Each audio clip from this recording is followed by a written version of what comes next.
Hello, hello, Ruckus here, and yes, the moment has finally arrived. It is tank review time. As you can see, the subject of this review will be the IS6, the premium Tier 8 Russian heavy tank. The IS6 is part of the Joseph Stalin series of Russian late post-war heavy breakthrough tanks. Two prototype vehicles were produced that tested a different suspension and electrical transmission system, but the designs were deemed to offer insufficient advantage over the existing IS2 tanks, and so the whole project was discontinued.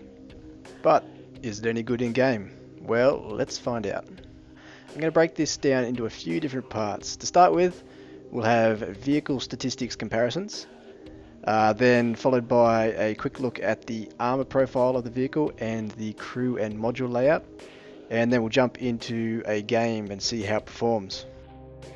To help visualize the statistics of the IS6 against those of its Tier 8 heavy tank peers, I've laid the stats out in three comparison boards. The first which looks at the vehicle stats itself, the second the gun stats, and the third the armor stats.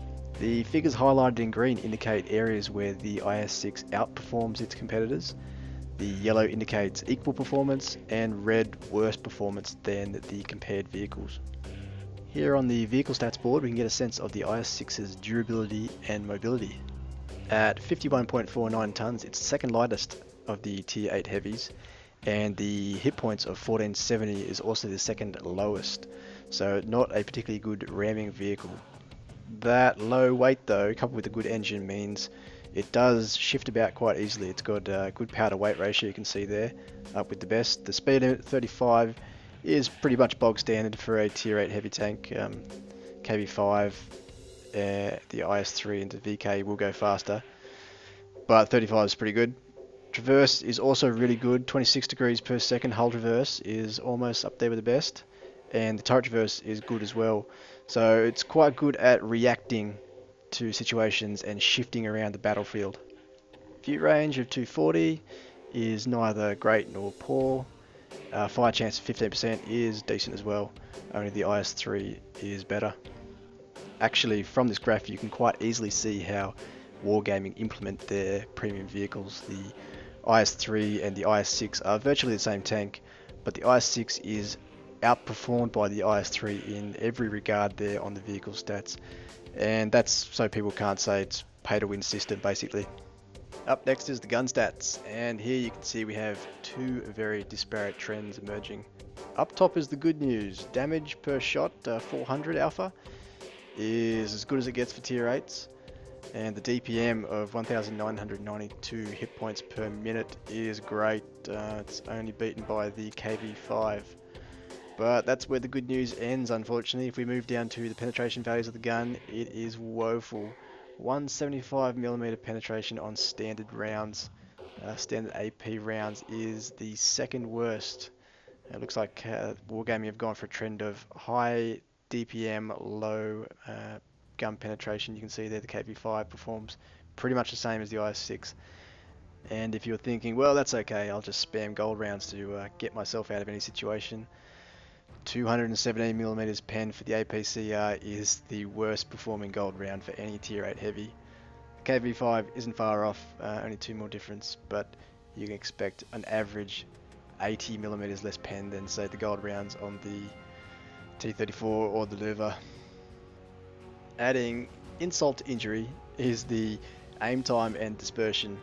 It has the worst accuracy at 0.46 meters per 100 meters gun dispersion, and the aim time is on par with the worst for the tier.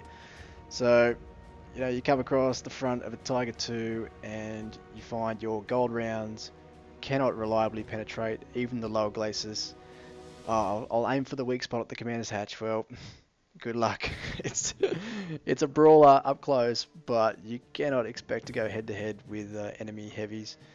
A good E75 driver or IS8 driver will just stomp you into the ground with this gun. Finishing off the gun stats, we have the elevation of 20, which is okay, and the depression of -6, which is pretty standard for Russian vehicles, and about in the middle. Not as good as the American heavies obviously, but not as bad as some of the Germans either. A quick look at the armor profile of the IS6 shows that the only standout statistics there are in the side armor on both the hull and to a lesser extent, the turret. The hull is not as strong as the KV5 and the KV4, which are 150mm, but 100mm is still better than most, so that is a strength you should be taking advantage of when you play the IS6. Okay, here we've got opened up Game Model 3D's IS6 armor profile, giving us the thickness of each plate, color coded there, and also on the cursor you can see armor, 100mm thick on the front upper plate. The slope of the armor from the horizontal, 67 degrees, making the effective thickness 256, which is really good. And the angle of incidence, which is the angle the camera's looking at that time. So looking down on that upper plate at 36 degrees, it's only 170mm thick. So let's have a look at the overall armor here. The lower plate is actually thicker than upper plate, 120mm, but the slope is less, giving us a slightly less effective thickness. There's a slight weak spot here, which is the driver's hatch, 90mm thick at the same slope as the upper plate. And you find you can angle this thing to increase the thickness of that upper plate. You see there we've got an effective thickness of 250, which is good, but doing so reduces these side cheeks, which are 100mm as well, but you'll reduce the thickness of those. See, that's 156, so not outstanding armor from the front, even though it's well sloped and good enough for certainly tiers 6 and 7. It gets weaker for tier 8s and 9s. 100mm on the side though, you can see if you were to back out from some substantial cover, 100mm there is fantastic. Side armor, that slope is hovering around 400, which is more than enough to protect you against anything in tier 8 and 9. There's some side skirts here, you can toggle those on and off. Side skirt spaced armor, good at protection against the heat. 30mm, there's the gun mantlet is 150mm, but it does have no armor behind the mantlet on the right hand side there, so 150mm is as good as it gets on the turret, which is rounded, so you can get some glancing shots there. You can see there, angle of incidence 20 degrees, 439 glancing shot off the side.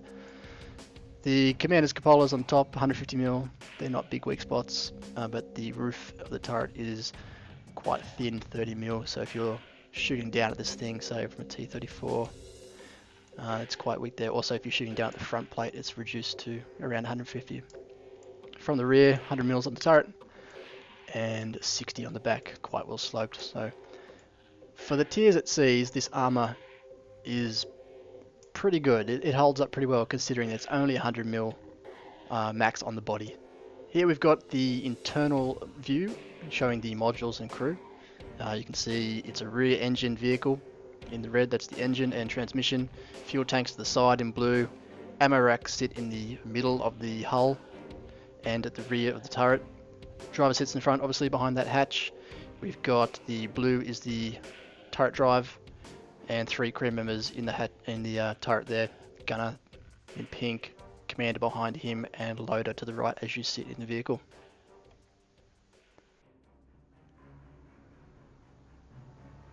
Alright, that's enough number crunching. Let's get into a game and see how it performs. We're here on Copperfield. It's a tier 8 match, and this is the single best reason to buy an IS6, I think, besides the money making potential. It's the preferential matchmaker. This kind of tier 8 game is the average. The worst you're going to see is tier 9, and they don't seem to happen all that often. On this particular match we've got 1 or 2 tier 8s on either team, lots of 7s and a 6. Team split 50-50 either way. They've got no big tank destroyers, so I'm going to push aggressively.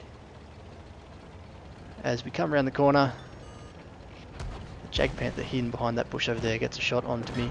I bounce one from the Tiger P and the VK, but the IS is taking his time to aim. You can see him tracking that front left cheek, and he pens it quite easily.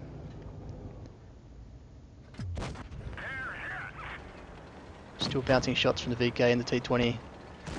Now he's firing down on my front and he pens that as well. But luckily I've got that fantastic DPM, and now it's just the 6 and the 7 left.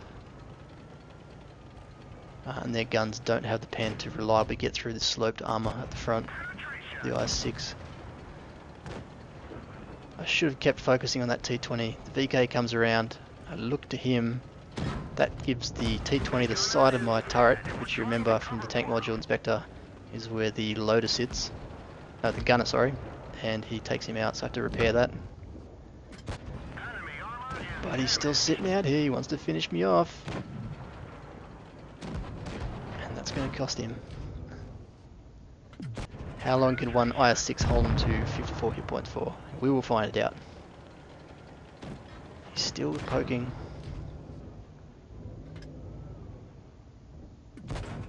Down he goes. Jake Panthers have both been taking that behind me. EK had the right idea, he wants to get behind me.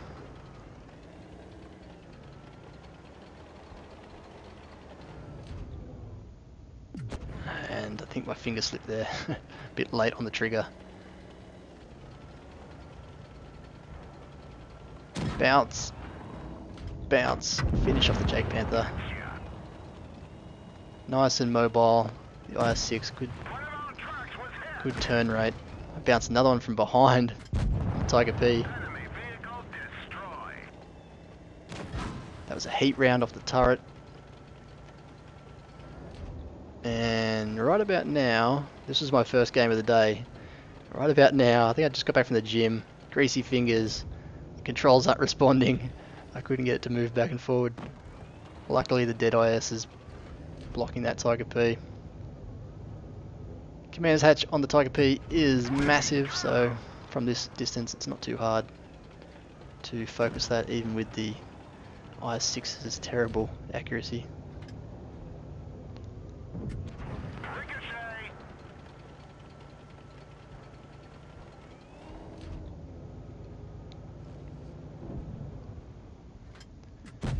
Very unwisely gives me his side there as he tried to bring the gun to bear.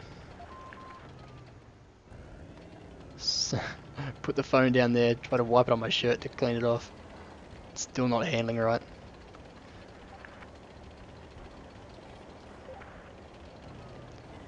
So you can see there just how the IS6 performs against lower tier. There were no 8s there that gave me too much trouble.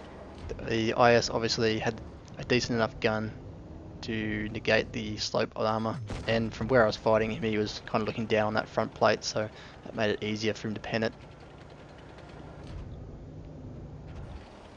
I missed there on the IS6, even though I was quite well aimed in.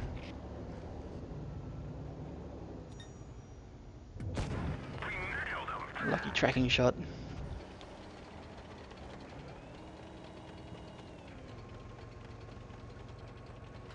At this point I was still playing a bit too cautiously. I didn't trust the controls to stick my neck out too much there, but luckily I get back in time to finish that guy off and secure the pool medal.